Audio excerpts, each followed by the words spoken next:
दा आसाम सरकारनिफ्राय जोङो थाबैनो जेसेबां बन्धन लन दङ जोंनि आइजोफोरनि बे गासैनिबो लनखौ फ्रि खालामना होनो नागिरदों। लनखौ नोंथांमोना होफिननांला बन्धननो।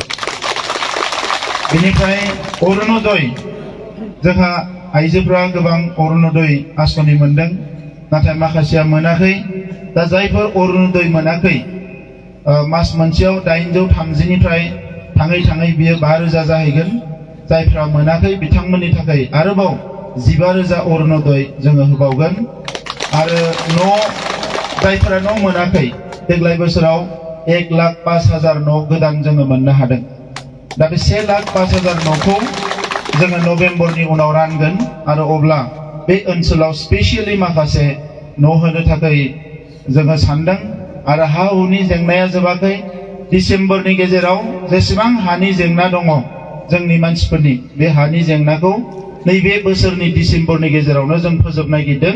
बिनि उनाव हानि पाट्टा मोननाय लेखाफोरखौ जोङो कम्पिउटाराव डिजिटाइज खालामनो नागिरदों। अब्लानिया जोंनि मानसिफोरनि हाया अराय समनि थाखाय बियो मा जागोन, गावनि जानानै थागोन।